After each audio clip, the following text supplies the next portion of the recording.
Depuis les attaques du 7 octobre 2023, qui ont coûté la vie à 400 militaires et 800 civils israéliens,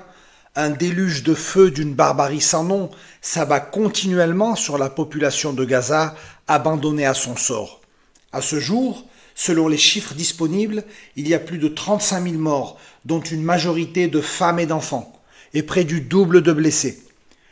Le bilan réel est sans doute bien plus élevé car près de 10 000 personnes sont portées disparues, ensevelies sous les gravats. La population de 2,3 millions de personnes, dont de nombreux enfants, traumatisés à vie, se retrouve sans eau, sans nourriture, sans carburant, sans logement, sans hôpitaux et sans aucun lieu sûr où trouver refuge sur ce minuscule territoire de 365 km², ravagé par les bombardements indiscriminés.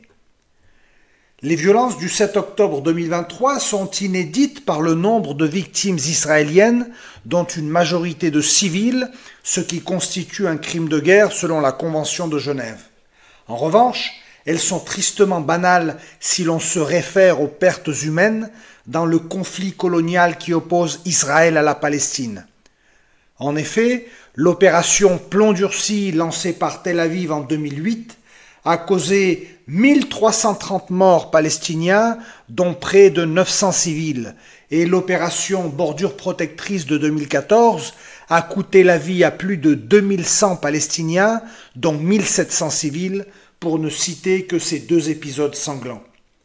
Une vie humaine israélienne a autant de valeur qu'une vie humaine palestinienne, et les civils, peu importe leur nationalité, ne devraient jamais être la cible des opérations militaires comme l'exige le droit international humanitaire.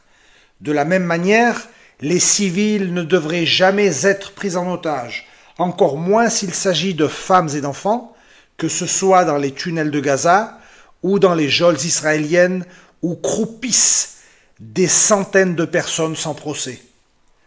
Le drame actuel qui se déroule à Gaza a une cause: la colonisation et l'occupation des terres palestiniennes par Israël, le régime d'apartheid infligé à la population et le blocus imposé sur ce territoire depuis 2007. Au lieu d'exiger un cessez-le-feu immédiat, le respect des principes fondamentaux du droit international, l'ouverture d'un processus de paix et le retour aux frontières de 1967, des pays comme les États-Unis, l'Allemagne ou la France, pour ne citer qu'eux, se rendent complices de cette opération génocidaire en livrant des armes au régime de Netanyahou, dont la survie politique ne dépend que de la poursuite des hostilités et contribue à l'extermination d'un peuple. Les principaux gouvernements occidentaux ont ainsi sombré dans une faillite morale, exposant aux yeux du monde leur duplicité et leurs principes à géométrie variable. En effet, sans ce flux continu d'armement, Israël serait dans l'incapacité de prolonger sa politique de destruction. Cette faillite morale concerne également les grands médias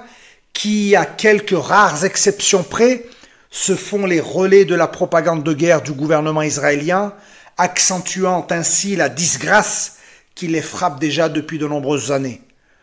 Au lieu de présenter la réalité effroyable de ce drame et ses causes profondes, ils préfèrent éluder les véritables responsabilités, minimiser l'ampleur de cette tragédie, détourner l'attention de l'opinion publique, ergoter sur les termes, malgré la décision de la Cour internationale de justice qui évoque un risque génocidaire et les déclarations publiques limpides des principaux responsables politiques israéliens,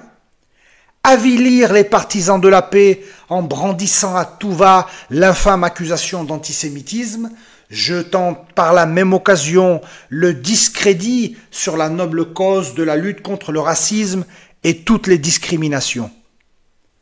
Il est néanmoins un signe d'espérance porté par la jeunesse du monde entier, notamment en Occident, qui manifeste dans les lycées et les universités son rejet des crimes commis et sa réclamation d'une paix juste et durable au Moyen-Orient. Malgré la répression gouvernementale qui s'abat sur elle, elle oppose une résistance pacifique, sachant qu'elle défend, en définitive, la cause de l'humanité. Elle dénonce le sort réservé au peuple palestinien martyrisé par une puissance occupante qui n'a que mépris pour la vie humaine, y compris pour ses propres ressortissants retenus en otage. Au nom des valeurs universelles de justice et du droit inaliénable des peuples à l'autodétermination, les pacifistes israéliens et de nombreux citoyens de confession juive à travers la planète rejettent eux aussi les horreurs commises à Gaza, émus par le désespoir des Palestiniens et ayant également conscience que l'image d'Israël a été ternie à jamais par la folie destructrice d'un régime colonisateur et messianique.